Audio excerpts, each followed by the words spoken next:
नमस्कार, ABC channel में आपका स्वागत है। मैं हूं सचिन श्रीवास्तव और आप मेरे साथ देखेंगे आजमगढ़ से जुड़ी खबरें। आइए नजर डाल लेते हैं आज की खास खबरों पर। खबर के प्रायोजक हैं Niswa inter college Paharpur Azamgarh. Admission open, nursery to class 12। खुशखबरी, विद्यालय को मिली 7 विषयों की मान्यता। Life style furniture, Belnadi Azamgarh. सभी प्रकार के फर्नीचर एवं इलेक्ट्रॉनिक सामानों की भरपूर रेंज उपलब्ध। Paradise International School Hirapatti Azamgarh. Admission open, play group to class 10 CBSE pattern. Sarvodaya Public School Harbanspur Azamgarh. Admission open. Azamgarh शहर कोतवाली क्षेत्र अंतर्गत रोडवेज के समीप दिन दहाड़े सोमवार को एक माइक्रो फाइनेंस कंपनी के एजेंट से करीब 8 लाख की लूट की सूचना से सनसनी फैल गई। लूट का मामला प्रकाश में आते ही पुलिस महकमे में हड़कंप मच गया। बताया जा रहा है कि पीड़ित एजेंट कई जगह से कलेक्शन कर रोडवेज के समीप वी-मार्ट शॉपिंग मॉल से कलेक्शन के लिए पहुंचा था। वहां से कैश लेकर बाहर निकला ही था, तभी बाइक सवार लुटेरों ने उसे घेर लिया और उसका रुपयों से भरा बैग छीन लिया और आगे चौराहे की तरफ से भाग निकले। इसके बाद पीड़ित प्रमोद कुमार निवासी रानीपुर थाना मुबारकपुर जो रेडियंट कंपनी में एजेंट का काम करते हैं ने पुलिस को सूचना दी। मौके पर एसपी सिटी शैलेंद्र लाल, सीओ नगर गौरव शर्मा, शहर कोतवाली पुलिस समेत 2 थानों की फोर्स पहुंच गई। पीड़ित को पूछताछ के लिए कोतवाली परिसर ले आया गया। वहीं पुलिस फोर्स आसपास के सभी सीसीटीवी कैमरों की फुटेज को खंगालने में लग गई। वहीं आसपास जगह जबरदस्त चेकिंग अभियान भी चलाया गया। रोडवेज क्षेत्र में मौजूद होटलों में भी जांच पड़ताल की गई। ये मोटर माइक्रो फाइनेंस वाला एक लड़का था जो यहाँ पैसे वी-मार्ट से कलेक्ट करके जा रहा था।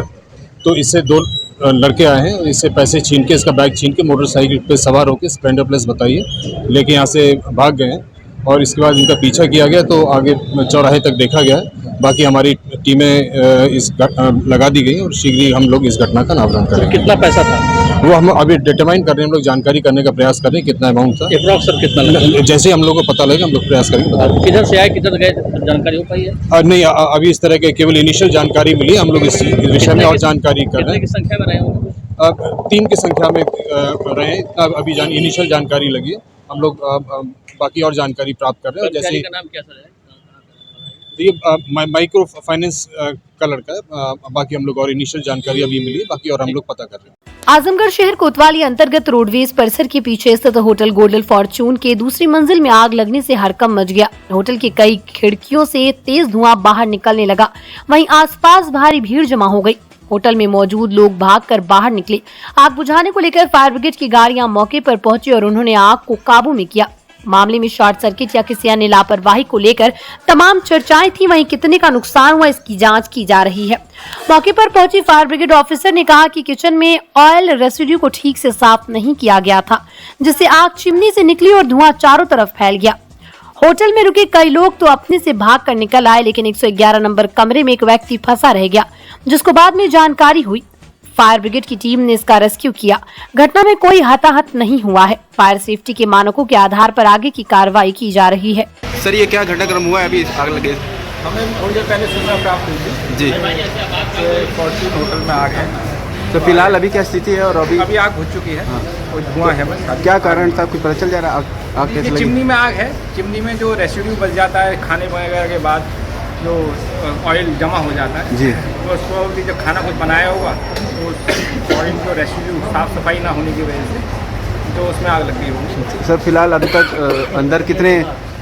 एक आदमी फंसा हुआ था एक रूम में 311 नंबर में, उसको निकाल के लाए हैं। फिलहाल कोई घायल की आदत नहीं है? घायल कोई नहीं है। बड़ा अच्छा काम किया सही फायर से। और विदिन द टाइम 3 गाड़ियाँ एक साथ हमने डिस्पैच की, 4 गाड़ियाँ।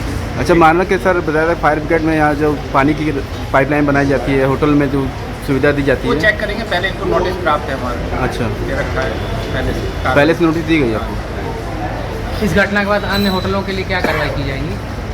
सभी पे अधिकतर कार्रवाई कर चुके हैं जो हमारे लेवल से है। हमारे लेवल पर कोई कार्रवाई पेंडिंग नहीं है। एडमिनिस्ट्रेशन और जो डायरेक्शन विभाग की तरफ लाइसेंस जो विभाग देता है उनको कार्रवाई करनी है। जो मानक इम्प्लीमेंट करते हैं उनके लिए क्या अभियान चलाया जा रहा है? मानक के लिए कहा जा रहा है कि मानक पूर्ण कर लिखित में दिया गया है। सभी 35 होटलों में दिया गया है। अस्पतालों के लिए क्या चल रहा है? अस्पतालों का भी यही करीब वहाँ भी 50 से 60 हॉस्पिटल ऐसे जिनको दिया गया है कि आप कृषि विभाग आजमगढ़ मंडल आजमगढ़ द्वारा आज कृषि महाविद्यालय कुटवा के सभागार में मंडलीय खरीफ उत्पादकता गोष्ठी 2023 आजमगढ़ में देवीपाटन मंडल का आयोजन किया गया। गोष्ठी का शुभारंभ देवीपाटन मंडल के मंडलायुक्त योगेश्वर राम मिश्रा एवं प्रभारी मंडलायुक्त जिलाधिकारी आजमगढ़ विशाल भारद्वाज द्वारा दीप प्रज्वलित कर किया गया। खरीफ उत्पादकता गोष्ठी को संबोधित करते हुए देवीपाटन मंडल के आयुक्त एवं मुख्य अतिथि योगेश्वर राम मिश्रा ने कहा कि हमारा देश कृषि प्रधान देश है। उन्होंने कहा कि दोनों मंडल के क्षेत्रों में 85% से अधिक व्यवसाय कृषि पर आधारित हैं।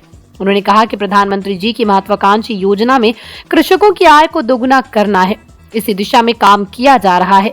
उन्होंने कहा कि कृषि की आय को दोगुना करने के लिए क्षेत्रफल एवं उत्पादन को बढ़ाना होगा तथा कृषकों की लागत को कम करना होगा। उन्होंने कहा कि टेक्नोलॉजी, केमिकल, फर्टिलाइजर एवं जैव खाद की उपलब्धता को बढ़ावा दिया जाए। उन्होंने कहा कि बाढ़ प्रभावित क्षेत्रों में बाढ़ के पानी से कटान को रोकने के बाद फसलों को लगाने का प्रयास किया जाएगा। उन्होंने कहा कि सभी को संज्ञान में लेकर प्रगतिशील किसानों की व्यवहारिक मांगों को, अधिकारियों की बातों को संज्ञान में लेकर प्रदेश सरकार को भेजा जाएगा। उन्होंने कहा कि स्थानीय स्तर पर कृषकों को खरीफ फसल को लेकर बीज की उपलब्धता, सिंचाई के पानी की उपलब्धता एवं पीने के पानी की उपलब्धता की किसी भी प्रकार की कमी नहीं होने दी जाएगी। किसानों को ऑर्गेनिक फसलों के उत्पादन के लिए प्रेरित किया जाएगा। उन्होंने विद्युत विभाग के अधिकारियों से कहा कि निर्धारित अवधि तक विद्युत आपूर्ति सुनिश्चित करें। यदि किसी कारण से बिजली कटौती की जाती है तो किसानों को पहले से अवगत कराया जाए। प्रभारी मंडलायुक्त आजमगढ़ मंडल आजमगढ़ जिलाधिकारी आजमगढ़ विशाल भारद्वाज ने कहा कि आजमगढ़ मंडल में खरीफ की फसल प्राथमिकता से होती है। उन्होंने कहा कि किसानों को नहरों के माध्यम से टेल तक पानी पहुंचाया जाएगा। सहकारी समितियों के माध्यम से किसानों को समय से खाद उपलब्ध कराई जाती है। उन्होंने कहा कि किसानों की आय में वृद्धि करने के लिए कृषि विभाग एवं संबंधित विभाग जायद की फसलों को बढ़ावा दें। उन्होंने कहा कि मंडल के तीनों जिलों में सहकारी आंदोलन मजबूत किया जाए। उन्होंने कहा कि साधन सहकारी समितियों के माध्यम से अधिक किसानों को ऋण की सुविधा एवं आधुनिक सुविधाएं पूरी क्षमता से एवं अपेक्षित सहयोग प्रदान किया जाए। उन्होंने कहा कि पशुपालन एवं मत्स्य पालन में भी अपार संभावनाएं हैं। उन्होंने कहा कि विभागों के अधिकारी पूरी क्षमता से कृषकों को ऋण उपलब्ध कराने में सहयोग प्रदान करें। पशुपालकों एवं मत्स्य पालकों को बाजार उपलब्ध कराया जाए। उन्होंने कहा कि सहकारी दुग्ध समितियों को भी पूरी क्षमता से संचालित करने का प्रयास किया जाए। संगोष्ठी में जिलाधिकारी बहराइच मोनिका रानी, मुख्य विकास अधिकारी आजमगढ़ श्री प्रकाश गुप्ता, मुख्य विकास अधिकारी बलिया, मऊ, गोंडा, श्रावस्ती, बलरामपुर, प्रगतिशील किसान एवं कृषि विभाग के अधिकारियों ने भी संबोधित किया। इस अवसर पर बड़ी संख्या में प्रगतिशील कृषक उपस्थित रहे। देखिए, कृषि प्रधान देश है और ये क्षेत्र है जो दोनों मंडल हैं, यहाँ पे अगर देखा जाए तो 85% से ज़्यादा जो व्यवसाय है वो कृषि पे आधारित है। माननीय प्रधानमंत्री जी की महत्वाकांक्षी योजना है कि कृषकों की आय को दूना किया जाए और उस दिशा में काम हो रहे हैं। और जब कृषि की आय को दूना करने की बात करते हैं तो वहाँ क्षेत्रफल बढ़ाएं, उत्पादन बढ़ाएं, साथ ही साथ किसानों की लागत कम हो और जो टेक्नोलॉजी, फर्टिलाइजर, केमिकल्स या जैव खाद्य उपलब्धता हैं इनको पूरा कराए। तो इनका सबका संयोजन हुआ। इसके लिए जो हमारे साइट के जो एसोसिएटेड डिपार्टमेंट्स हैं, बिजली की बहुत बड़ी भूमिका होती है, उद्यान की भूमिका है, नहरों की भूमिका है, सिंचाई की भी भूमिका है। बाढ़ प्रभावित भी क्षेत्र है, विशेष रूप से देवीपाटन मंडल जो है उसके चारों जनपद लगभग सितंबर के एंड तक या मिड अक्टूबर तक कभी कभी बाढ़ से प्रभावित रहते हैं। तो वहाँ पे बाढ़ के पानी को देखते हुए किस प्रकार से स्पेसिफिक कटान रोकने के लिए आगामी फसलों को लगाया जा सकता है, इन सब पर भी चर्चा हुई। प्रगतिशील किसानों ने बहुत अच्छी बातें रखी, उन्होंने कुछ बहुत व्यवहारिक अपनी मांगें रखी। हमारे सारे CDOs ने, कलेक्टर्स ने बहुत अच्छी बातें रखी। उन सब का संज्ञान लेकर के गवर्नमेंट को एक पूरा यहाँ से इसका डिटेल मिनट्स जाएगा और सरकार से भी हम लोग अनुरोध करके, प्रयास करके जो नीतिगत निर्णय शासन के स्तर के होंगे वहाँ से कराएंगे। स्थानीय स्तर पर यह आश्वस्त किया जाएगा कि कृषकों को खरीफ को लेकर के चाहे फसल की उपलब्धता हो, चाहे बीज की उपलब्धता हो, चाहे पीने के पानी की या सिंचाई के लिए जल की उपलब्धता हो, उसमें किसी प्रकार की कमी ना आने पाए। आजमगढ़ के मुबारकपुर थाना अंतर्गत ग्राम सभा नैठी में दो पक्ष आमने सामने आकर भिड़ गए। मामला जमीनी विवाद का बताया जा रहा है। एक पक्ष की तरफ से नींव खुदवाकर दीवार बन रही थी जो दूसरे पक्ष में जाकर गिर गई।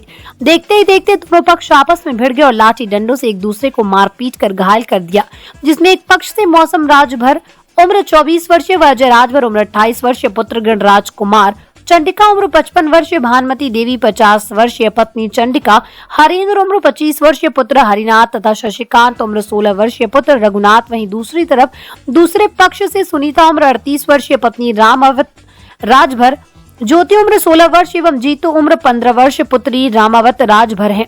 इस प्रकार दोनों पक्षों के 9 लोगों को चोटें आई हैं। किसी का सर फटा है तो किसी के शरीर के अन्य हिस्से में चोट आई है। जानकारी देते ही मौके पर मुबारकपुर पुलिस पहुंच गई और दोनों पक्ष को जिला अस्पताल में इलाज के लिए भर्ती कराया गया। पुलिस द्वारा दोनों पक्षों की तरफ से तहरीर लेकर जाँच पड़ताल की जा रही है। वहीं दूसरी तरफ एसपी सिटी शैलेंद्र लाल ने बताया कि पट्टीदारों में ही दीवार को लेकर विवाद था, जिसको लेकर मारपीट हुई, जिसमें ऐसे लोगों के खिलाफ मुकदमा दर्ज कर एक के खिलाफ एक को गिरफ्तार किया गया। ये आपस में ये लोग रिश्तेदार हैं और इनके बीच में दीवार खड़ा करने को लेकर विवाद था। इस प्रकरण में मुकदमा अपराध संख्या 322/23, धारा 34, 323, 352, 506 और 427 का कायम किया गया। इसमें 6 लोग नामजद किए, जिसमें एक की गिरफ्तारी की जा चुकी है। शीघ्र ही बाकी लोगों की गिरफ्तारी करी जाएगी और नियमानुसार आगे वैधानिक कार्रवाई करेंगे। गायत्री शक्तिपीठ कोलपांडे पर सोमवार को गुरु पूर्णिमा का पर्व श्रद्धा, भक्ति और हर्षोल्लास के साथ मनाया गया। गायत्री शक्तिपीठ की संचालिका उषा शर्मा ने बताया कि सुबह की आरती के बाद 2 घंटे सामूहिक जाप किया जाएगा। इसके बाद सुबह 9 बजे से संस्कार और हवन का क्रम प्रारंभ होगा। इस अवसर पर बड़ी संख्या में श्रद्धालुओं को गुरु दीक्षा दिलवाई गई।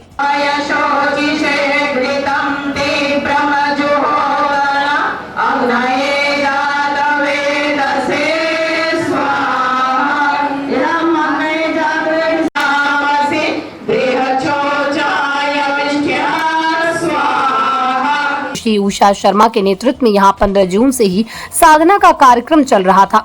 गुरु पूर्णिमा पर यहाँ पौधारोपण अभियान का शुभारंभ किया गया। अभियान पूरे 1 माह तक चलेगा।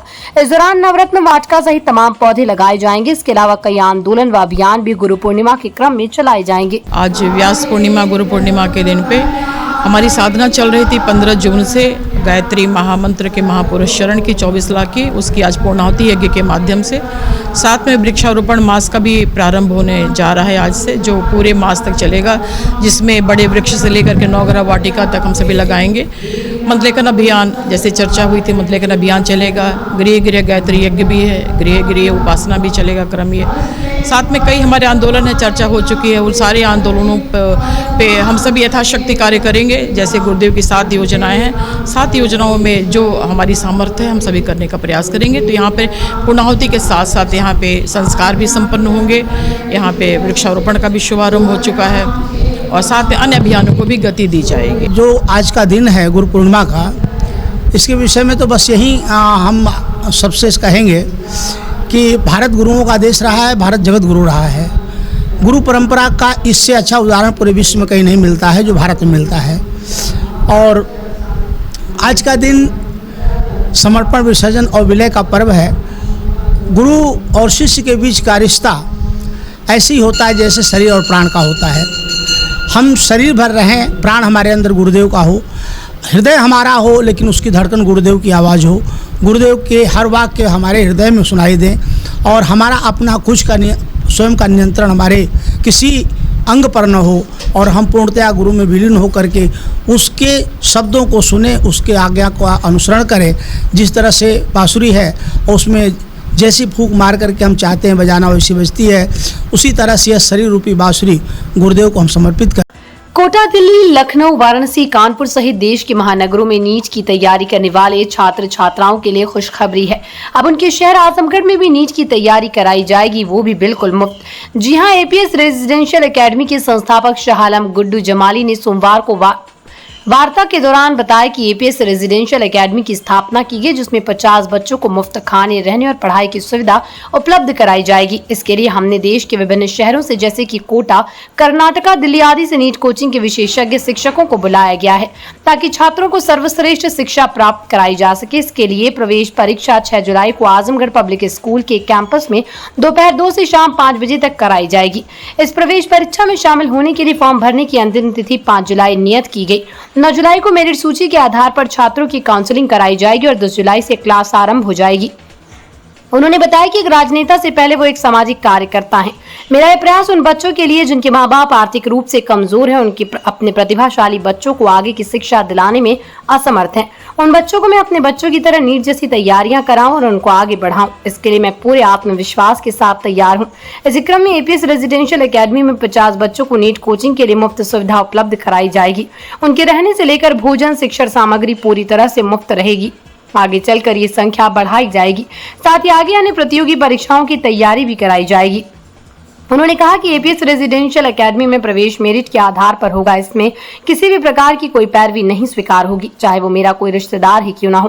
पूरी पारदर्शिता के साथ प्रवेश परीक्षा कराई जाएगी और सफल अभ्यर्थियों का ही प्रवेश लिया जाएगा। आपके माध्यम से अपने जनपद के लोगों को और बल्कि प्रदेश के लोगों को, खास तौर से उन पेरेंट्स को जो आर्थिक रूप से कमज़ोर हैं, उन बच्चों को और उनके पेरेंट्स को ये आपके माध्यम से मैं बताना चाहता हूँ, उनको कम्युनिकेट करना चाहता हूँ कि आजमगढ़ पब्लिक स्कूल, जैसा कि आप जानते हैं, चेक पोस्ट पे स्थित है और उसमें हम लोगों ने बहुत सोचने समझने के बाद ये एक निर्णय लिया। चूँकि हमारा उसमें ज़ाती तजुर्बा भी है, क्योंकि हमारे खुद घर में कई बच्चियाँ MBBS किया, उन्होंने नीट को फेस किया और नीट को फेस करने के लिए उन्होंने कोचिंग्स की, है ना, डिफरेंट जगहों पे। तो मैंने फिर ये पाया कि ये एक कॉस्टली अफेयर भी है और वो बच्चे जो हमारे इस तरफ के बच्चे हैं, जो दूर दराज के हैं, पूर्वांचल के बच्चे हैं, ख़ास तौर से आजमगढ़ के बच्चे हैं, उनके लिए बड़ा टफ होता है कि वो दिल्ली जाएं, कोटा जाएं, यहाँ वहाँ जाएं। एक्सपेंसिव तो है ही है, साथ साथ एक परेशानी भी है। तो हमने एक छोटी सी शुरुआत किया है कि हमने ये किया है कि 50 बच्चों को मेरिट के आधार पे, बिना किसी भेदभाव के, बिना किसी धर्म जाति के भेदभाव के, मेरिट के आधार पे हम पूरा इस्टेब्लिशमेंट हो गया है और बाकायदा वहाँ पे स्टाफ भी हमारे आ गए हैं और हम बेहतरीन स्टाफ ढूंढ करके ला रहे हैं। वहाँ पे फैकल्टीज़ वगैरह भी आ गई हैं and they are the best. और मेरी ये कोशिश है कि 50 बच्चों को हम वहाँ पे अपने कैंपस में हॉस्टल में रखेंगे फ्री ऑफ कॉस्ट। उनकी पढ़ाई फ्री ऑफ कॉस्ट होगी, उनकी फूडिंग फ्री ऑफ कॉस्ट होगी, उनको स्टडी का मटेरियल भी दिया जाएगा हमारे संस्था की तरफ से और उनसे किसी भी मद में, कोई भी मद हो, 1 रुपया नहीं लिया जाएगा। मकसद इसका ये है सिर्फ और सिर्फ कि हमारा ये मानना है कि दुनिया में शिक्षा जो है, एजुकेशन जो है, उससे बड़ा, जिसको कहते हैं ना कि अगर उसमें आप किसी का सहयोग करते हैं तो उससे बड़ा कोई काम नहीं है समाज में, उससे बड़ा कोई बेहतर काम नहीं हो सकता। तो मेरा एक प्रयास है ख़ास तौर से अपने आजमगढ़ के बच्चों के लिए और उन बच्चों के लिए जिनके माँ बाप आर्थिक रूप से उतना साउंड नहीं है, मैं चाहता हूं उनको मैं अपने बच्चों की तरीके से, जैसे मैंने अपने बच्चों के लिए किया, उसी तरीके से उन बच्चों को हम तैयार करें नीट और जेई के लिए भी, और ताकि वो बच्चे उसमें आएँ। और मैं इंशाल्लाह बहुत कॉन्फिडेंट हूँ, I am very much confident कि हम लोग इसको पूरी मेहनत से, ईमानदारी से, कॉम्पिटेंट टीम है करेगी और इसको आगे बढ़ाएंगे। अभी तो ये शुरुआत है, इसको आगे बढ़ाएंगे, नंबर्स भी बढ़ाएंगे, 50 को 100 भी करेंगे और इसके बाद फिर और भी जो कॉम्पिटिटिव एग्ज़ाम्स हैं हमारे UPSC वगैरह के, उसमें भी जाएंगे। फ़िलहाल इस लेवल पे इसकी शुरुआत किया है और इसी के लिए मैंने आप लोगों को बुलाया था। Thank you very much. और मैं आप लोगों से ये आग्रह भी करूँगा कि भाई इसको चलाइएगा। ये कोई राजनीति से, एक बात और बता दूँ, मैं बार बार कहता हूँ, मैं कहने को अब ठीक है, पॉलिटिक्स भी में भी हैं, हम इलेक्शन भी लड़ते हैं, मैं बार बार कहता हूँ first I am a social worker, उसके बाद ये सब बातें होती राजनीति की। तो ये हम पे अपनी जिम्मेदारी हुई कि हमें ये फीलिंग आई कि यार हम लोग अपने बच्चों के लिए तो करते हैं, ये भी तो हमारे ही ज़िले के बच्चे हैं, हमारे बच्चे हैं, हम सबको मिल के इसको करना चाहिए। मैं आप लोगों से ये भी कहूँगा कि इसके लिए ईश्वर से, अल्लाह से दुआ भी करिए और देखिए इंशाल्लाह अच्छा होगा। किस डेट का विस्तार है? इंट्रेंस एग्जाम कब बोलिए? 6 जुलाई को। कितने आवेदन लगभग अभी आ चुके हैं? 300 के करीब आ चुके हैं और अभी प्रोसेस चल रहा है। तो जिले के ही बच्चे रहेंगे या बाहर के भी आ सकते हैं? देखिए, अगर बाहर के भी आएंगे और बच्चे अच्छे रहेंगे तो बिल्कुल ले लेंगे, मगर मेरिट का ही रहेगा। मेरिट के हमने इनसे भी कहा है कि अगर हमारा कोई रिश्तेदार भी हो तो हम उसमें कोई किसी तरह का सोर्स पैरवी नहीं रहेगी, मेरिट के ही आधार पे लो। कोटा से हैं, कोटा से हैं, एक दिल्ली से हैं। तो अभी फुल कैपेसिटी कितने बच्चों की? अभी 50 लेंगे। अभी मेडिकल का शुरू हो रहा है? अभी नीट का हम लोग शुरू कराएंगे, नीट और जेई से, और इसको इंशाल्लाह ऊपर वाले ने चाहा, ईश्वर ने चाहा तो इसको आगे बढ़ाएंगे। ये जो आपकी एकेडमी है इसका पूरा नाम बता दीजिए। APS residential coaching academy. Azamgarh नगर के बलरामपुर स्थित यादव नर्सिंग एवं मैटरनिटी होम में आयोजित निःशुल्क चिकित्सकीय परामर्श व जांच शिविर में 877 मरीजों को चिकित्सकीय परामर्श दिया गया। कैंप रविवार सुबह 11 बजे से शुरू हुआ तो देर शाम तक चला। नेत्र रोग विशेषज्ञ retina specialist doctor Priyanka Raj Yadav ने बताया कि नेत्र का महत्व सभी को मालूम है। आज के दौर में शुगर, ब्लड प्रेशर आदि रोगों का सीधा असर रेटिना पर पड़ता है। रेटिना बेहद संवेदनशील होती है, इसको स्वस्थ रखकर ही स्वस्थ नेत्र का लाभ संभव है। उन्होंने बताया कि आजकल कम उम्र के बच्चों में रेटिना संबंधित परेशानियों में इजाफा हो रहा है। ऐसे बच्चों का इलाज कर उनके जीवन में रोशनी करना मेरी प्राथमिकता होगी।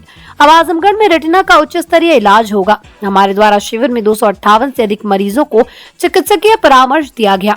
जर्मनी से जोड़ प्रत्यारोपण में प्रशिक्षण प्राप्त MBBS MS ortho doctor Abhijit Yadav ने कहा कि चिकित्सकीय सेवा के माध्यम से मानव सेवा करना ही मेरी प्राथमिकता है। अगर कोई भी मरीज जिसके पास आर्थिक अभाव है या किसी भी तरह का अभाव हो, हम उसका निःशुल्क उपचार करेंगे। यहाँ तक कि अगर मरीज के पास आने जाने की सुविधा नहीं तो अस्पताल के एम्बुलेंस के माध्यम से लाकर उसका पूर्ण उपचार कराया जाएगा। उन्होंने कहा कि जागरूकता और सहयोग के दम पर ही हम एक स्वस्थ समाज की स्थापना कर सकते हैं, जिसके लिए मैं सदैव कटिबद्ध रहूंगा।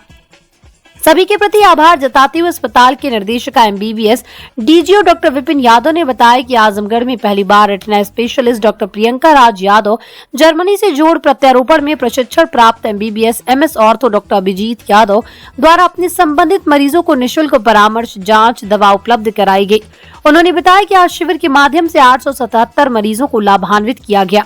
हमारा उद्देश्य है कि अधिक से अधिक लोगों तक स्वास्थ्य सेवाओं का लाभ दिलाया जाए। ये 1 दिवसीय शिविर प्रत्येक माह आयोजित कराया जाएगा। शिविर में MBBS MD doctor Rajaram Yadav द्वारा भी चिकित्सकीय परामर्श दिया गया। इस अवसर पर प्रशांत सिंह, संतोष तिवारी, विकास त्रिपाठी, हरिओम शुक्ला, अरुण उपाध्याय, RN पाठक सहित अस्पताल स्टाफ मौजूद रहे। और मैं यहाँ पे करीब 34 साल से प्रैक्टिस कर रही हूँ। मैं और मेरे हस्बैंड दोनों इस हॉस्पिटल में अभी तक थे। अब जो है मेरी बेटी और मेरे दामाद, मेरी बेटी जो आई सर्जन है और उसने सुपर स्पेशलाइजेशन रेटिना में किया है लखनऊ प्रकाश नेत्र केंद्र से, और जो मेरे दामाद हैं उन्होंने हड्डी रोग में अस्थि रोग विशेषज्ञ प्लस जॉइंट रिप्लेसमेंट स्पेशलिस्ट जो जर्मनी से स्पेशल ट्रेनिंग लेके आए हैं, प्लस ऑर्थोस्कोपी भी, एक ऑर्थोस्कोपी दूरबीन का सर्जरी होता है, उसमें भी उनका स्पेशलाइजेशन है। और हम लोग आजमगढ़ में, क्योंकि अब भी डॉक्टर्स की इतनी ज़्यादा स्पेशलाइजेशन और इतनी सुविधाएं मौजूद नहीं हैं, तो हम लोग इन लोगों की ये कोशिश की है कि ये लोग यहाँ पे एस्टेब्लिश हों। इसके लिए हम लोगों ने ये फ्री कैंप किया है, और ये फ्री कैंप हम लोग 15 दिन पे करने की कोशिश करेंगे कि अभी डिस्कस करके कि हर 15, क्योंकि जैसे कि पेशेंट्स आए हैं और आँख के जो रेटिना स्पेशलिस्ट हैं आजमगढ़ में कोई नहीं है। 1-2 आई हॉस्पिटल्स में जो आते हैं वो बाहर से आते हैं, वो पेशेंट्स देखते हैं, फिर उनके जो भी ट्रीटमेंट होता है वो बाहर जाके होता है, आजमगढ़ में नहीं होता है। तो अगर यहाँ पे कैंप के बाद में हम लोगों को ऐसा लगता है कि लोग इंटरेस्टेड हैं आजमगढ़ में सर्जरी कराने के लिए, तो हम वो सारी सुविधाएं जो रेटिना से रिलेटेड हैं, जो एक बहुत ही फाइन माइक्रो सर्जरी है और जिससे कि आँख में बिल्कुल अंधा, अगर वो रेटिना ख़राब है तो फिर आँख में अंधापन आ जाता है और उसको फिर दोबारा कोई ठीक नहीं कर सकता, तो वो सर्जरी की सुविधाएं हम लोग आजमगढ़ में ही उपलब्ध कराने की कोशिश करेंगे। और जितना मुझे नॉलेज है उस हिसाब से कि पूर्वांचल में 3-4 डिस्ट्रिक्ट में कोई भी रेटिना स्पेशलिस्ट नहीं है, तो हमारे पूर्वांचल के 3-4 शहरों को एक रेटिना स्पेशलिस्ट मिलेंगे, प्लस ऑर्थोस्कोपी स्पेशलिस्ट मिलेंगे। जॉइंट रिप्लेसमेंट के तो सर्जन्स कुछ हैं आजमगढ़ में, लेकिन अभी आसपास के शहरों में नहीं हैं, लेकिन ऑर्थोस्कोपी अभी शायद कोई नहीं है, शायद कोई नहीं। जैसा आप कह रहे हैं कि आई सर्जन आपके हैं, तो लोग बाहर प्रेफर ज़्यादा करते हैं जाने के लिए, जो वहाँ के इक्विपमेंट है और जो एसेसरीज है, जो वहाँ की फैसिलिटी, क्या वो यहाँ पे अवेलेबल हो पाएगी? जी, यहाँ पे अवेलेबल करने की कोशिश करेंगे। अगर हमें कैंप से, जो हम रिपीटेड कैंप करेंगे और उससे हमको ये एक रिव्यू मिलेगा कि पेशेंट यहाँ कराने के लिए इच्छुक हैं, बाहर से यहाँ पे उन लोगों को सस्ता मिलेगा, क्योंकि बाहर जाएंगे, बाहर सुपर मतलब मल्टी स्पेशलिटी बहुत बड़े बड़े आपके कमर्शियल हॉस्पिटल्स मिलेंगे। तो उन हॉस्पिटल्स के कंपैरेटिव यहाँ पे जो सर्जरी होगी, जो सुविधा मिलेगी, वो कम पैसे में मिलेगी, अपने घर की घर में मिलेगी। तो मैं समझती हूँ कि अगर मरीजों को ये अवेयरनेस होगी और वो लोग यहाँ कराएंगे तो हम सारी सुविधाएं यहाँ पे उपलब्ध कराएंगे। एक ऑफ्थल्मोलॉजिस्ट हूँ, मैं नेत्र रोग विशेषज्ञ हूँ। ऑफ्थल्मोलॉजी एमएस के बाद मैंने अपनी सुपर स्पेशलाइजेशन रेटिना में करी है। रेटिना से रिलेटेड जो भी डिजीज़ेज़ हैं उनका ट्रीटमेंट मैं करूँगी। आजकल ये चीज़ उतनी अवेयरनेस नहीं है, लेकिन डायबिटीज़, हाइपरटेंशन, छोटी से छोटा ट्रॉमा भी, सब चीज़ों का इफ़ेक्ट रेटिना पे पड़ता है। और रेटिना एक ऐसी चीज़ है कि अगर वो डैमेज हुई और अगर उसका हम टाइमली ट्रीटमेंट नहीं करेंगे तो उसकी वजह से परमानेंट लॉस हो सकता है। ठीक है, तो ऐसे सिचुएशन में बहुत ज़रूरी है कि हमारे पास एक प्राइमरी रेटिना स्पेशलिस्ट हो जो कि उन चीज़ों को जल्दी से जल्दी ट्रीट कर सके, क्योंकि ट्रीटमेंट डिले की वजह से ही मैक्सिमम जो होता है विजुअल लॉस होता है। दूसरा एक इम्पॉर्टेंट है कि बच्चों में होने वाली रेटिनोपैथी और प्रीमेच्योरिटी, जिसका कि अवेयरनेस बहुत कम है यहाँ पे, और पूरे डिस्ट्रिक्ट में, पूरे पूर्वांचल में उसकी स्क्रीनिंग नहीं होती है। वो मेरा बहुत बड़ा एम है कि मैं वो यहाँ पे एक्सपैंड करूँ आजमगढ़ में स्पेशली, क्योंकि मैंने देखा है कि यहाँ के बहुत सारे बच्चे जो हमारे पास आते हैं वहाँ पे, वो एक ऐसे टर्मिनल स्टेट पे आते हैं कि उसके बाद हमारे हाथ में कुछ नहीं होता है और वो परमानेंट ब्लाइंडनेस होता है। तो जितने भी प्रीमेच्योर बच्चे पैदा होते हैं यहाँ पे, पीडियाट्रिशियंस हैं, गायनेकोलॉजिस्ट हैं, उसकी सुविधाएँ इतनी अच्छी हैं। तो एक स्क्रीनिंग उनकी बहुत ज़रूरी है जो कि बहुत लैकिंग है, सिर्फ आजमगढ़ में नहीं बल्कि ये पूरे यूपी में ही बहुत लैकिंग है।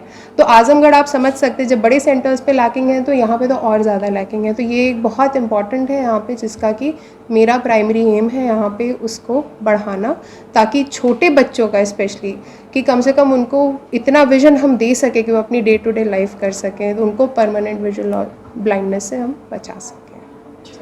सावन का महीना इस बार बेहद खास होने वाला है। भोलेनाथ की पूजा अर्चना का पवित्र महीना श्रावण मास 4 जुलाई से शुरू होने जा रहा है। इस बार श्रावण मास 59 दिनों का होगा, ऐसा 19 साल बाद हो रहा है। इस मास का पहला सोमवार 10 जुलाई को पड़ेगा, जबकि अंतिम 28 अगस्त को रहेगा, जिनमें व्रत रखने वालों को विशेष फल की प्राप्ति होती है। दरअसल इस बार सावन पूरे 2 महीने का रहेगा, यानी इस बार भक्तों को सावन में 8 सोमवार मिलने वाले हैं भगवान शिव की उपासना के लिए, जिसको लेकर जिले के सभी शिव मंदिरों में तैयारियां पूरी कर ली गई। कहा जाता है कि सावन के महीने में हर एक सोमवार को भगवान शिव की उपासना करने से जीवन में सुख समृद्धि आती है, साथ ही व्यक्ति की मनोकामना भी पूरी होती है। ये सावन का महीना भगवान शिव को अत्यंत प्रिय है। श्रावण मास की शुरुआत कृष्ण पक्ष की प्रतिपदा तिथि से होती है।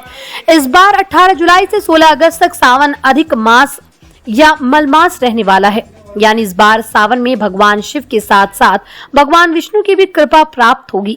पुरुषोत्तम मास के कारण इस साल सावन 2 माह का हो जा रहा है। इस साल ये पवित्र श्रावण मास बहुत सारे शुभ संयोग और योगों को लेकर आ रहा है। सावन कहने को तो अब की बार कहा जा रहा है कि 2 महीने का सावन है, लेकिन 15 दिन सावन, 1 महीने मलमास, फिर 15 दिन सावन होगा।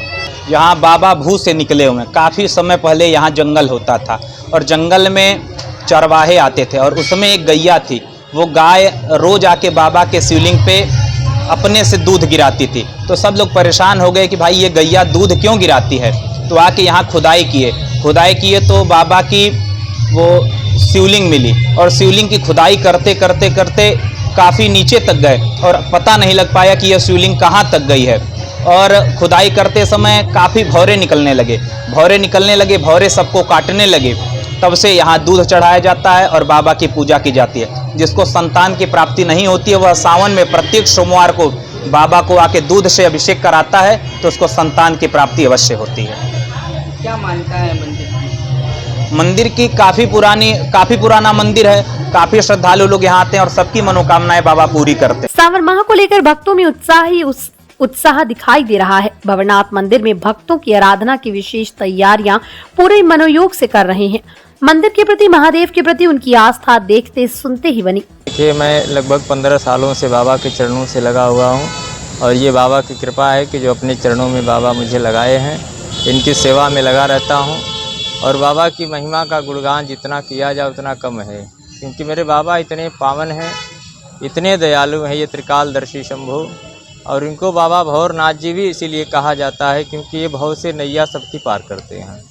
जो भी सच्चे मन या हृदय से आ जाता है बाबा के दर में, वो समझ जाए उनकी भव से नैया पार हो गई। सारे दुखों का निवारण बाबा भंवरनाथ जी सरकार हैं। क्या मनोकामना है लोगों की पूरी होती है? क्या कुछ खास है इस मंदिर में? बहुत सारी मनोकामनाएं देखिए पूरी होती है। मैं तो बाबा के चरणों से जब से लगा हुआ हूँ, मुझे भी मानसिक दिक्कत थी, लेकिन बाबा के आशीर्वाद ऐसा था कि जो है बहुत सारे हॉस्पिटलों से दौड़ कर भी आया, लेकिन बाबा के सानिध्य में जब से रहने लगा तब से मेरी सारी बीमारियां भी समाप्त हो गई और बहुत कृपा बाबा की हुई कि मेरा परिवार, मेरा सब कुछ अच्छे। मेरी बाबा में श्रद्धा और विश्वास है और मेरी भी जो भी मनोकामना थी बाबा ने जो है आज तक पूरी की है और आगे भी भगवान की सेवा और पूजा का समय निकाल के यहाँ दर्शन करने। मंदिर की क्या मान्यता है? लोग यहाँ पे श्रद्धालु नहीं, मंदिर की मान्यता ये है कि ये स्वयंभू हैं और ज़मीन से जो है निकले हैं अपने आप, और इसी कारण यहाँ की मान्यता शहर से किनारे होने के कारण थोड़ा सा जो है ज़्यादा है और लोग बहुत सारे आते हैं शहर से बाहर से। यहाँ भक्तों की व्यवस्था है, वो अपना देखने आते हैं, पूजा पाठ दर्शन। मनोकामना जरूर। हाँ, बाबा सबकी मनोकामना पूर्ण करते हैं। आजमगढ़ में चोरी के शक में युवक को बांधकर निवस्त्र कर मारने पीटने वाले 5 आरोपितों को पुलिस ने गिरफ्तार किया है। मामले में 5 जून को मुबारकपुर थाने में मुकदमा दर्ज हुआ था। पुलिस को दिए शिकायती पत्र में पीड़ित के परिजनों ने आरोप लगाया कि अभियुक्तों ने पीड़िता के पुत्र को चोरी के शक में रस्सी से बांधकर निवस्त्र कर मारपीट की घटना को अंजाम दिया। साथ ही मारपीट का ये वीडियो सोशल मीडिया पर वायरल कर दिया गया। घटना का वीडियो वायरल होते ही हरकत में आई पुलिस मामले में मुकदमा दर्ज कर तलाश में जुट गई। इसी विवेचना के दौरान मुख्य आरोपी नाजिम अली सहित 5 लोगों को गिरफ्तार किया गया। एसपी सिटी ने बताया कि सोशल मीडिया पर वीडियो वायरल होने के बाद पुलिस ने मुकदमा दर्ज कर कुल 5 लोगों को गिरफ्तार किया है। सोशल मीडिया के माध्यम से एक वीडियो वायरल हुआ है जिसमें एक शख्स को खंभे से बांधकर मारपीट कर रहे थे। इस प्रकरण में मुकदमा अपराध संख्या 276/23, धारा 323, 504, 448, 367 IPC व 67 IT एक्ट कायम किया गया था। इसमें 3 लोगों के खिलाफ मुकदमा कायम किया था। इन सब तीनों लोगों को गिरफ्तारी करेगी। इसके बाद इस प्रकरण में 2 लोग और प्रकाश में आए, उनकी भी गिरफ्तारी करेगी। 5 लोगों की अभी तक गिरफ्तारी की जा चुकी है। शीघ्र इन लोगों को सभी को न्यायालय प्रस्तुत किया जाएगा। जिस स्थिति का वीडियो वायरल हुआ उसमें पूरी तरह से बांध के और बारिश में लगा है, क्या कारण रहा है? इसमें चोरी पे इस व्यक्ति पर चोरी के आरोप लगा के इसके साथ मारपीट की गई थी। 5 लोगों की गिरफ्तारी करी गई और शीघ्र इन लोगों को न्यायालय प्रस्तुत किया जाएगा। Paradise International School Hirapatti Azamgarh admission open play group to class 10 CBSE pattern English medium school in house developed digital learning platform true digital smart school well qualified teaching staff well designed composite science lab fully equipped computer lab fully furnished library edge per CBSE standards outdoor and indoor play facility for overall development. Our branch Kids Paradise Fun of Learning Playgroup section of Paradise International School to 100+ design activity kits and play zone for Kids Paradise Playgroup section. Life style furniture Belnadi Azamgarh सभी प्रकार के furniture एवं electronic सामानों की भरपूर range उपलब्ध। हमारे यहाँ EMI की सुविधा 0% ब्याज पर उपलब्ध। इलेक्ट्रॉनिक सामानों में LED TV, refrigerator, washing machine, air conditioner, air cooler, deep freezer, water cooler, mixer, juicer, iron, fan और इंडक्शन। फर्नीचर के सामानों में बेड, सिंगारदान, अलमारी, सोफा, मेज, कुर्सी, रिवॉल्विंग चेयर, रैक, स्टूल, संडली, सीढ़ी, गद्दा इत्यादि। शादी विवाह की हो तैयारी या ऑफिस और घर के लिए सामानों की करनी हो खरीदारी, पहुंचिए life style furniture Belnadi Azamgarh. Sarvodaya Public School near RTO office Harbanshpur Azamgarh affiliated to CBSE admission open for classes nursery to 9th and 11th. Dedicated, experienced and well qualified staff, computer science from class 1st onwards, playground with lush green campus, yoga, art and craft, drawing, music, dance classes, separate composite laboratories, separate classes for girls, well stocked library, hostel facility available, free health checkup in Sarvodaya Hospital. Niswa Inter College Paharpur Azamgarh admission open class nursery to 12th Hindi and English medium affiliated to UP board excellent teaching method, conducting various competitions, co-curricular activities, ensure overall growth of your child, complete education with confidence, well-maintained computer lab, science lab, CCTV surveillance, ventilated classroom and safe compound, transport facility available। खुशखबरी विद्यालय को विज्ञान, commerce, गृह विज्ञान, शिक्षा शास्त्र, नागरिक शास्त्र, भूगोल तथा समाज शास्त्र विषयों की मिली मान्यता। लिमिटेड सीट्स, एडमिशन के लिए जल्दी करें।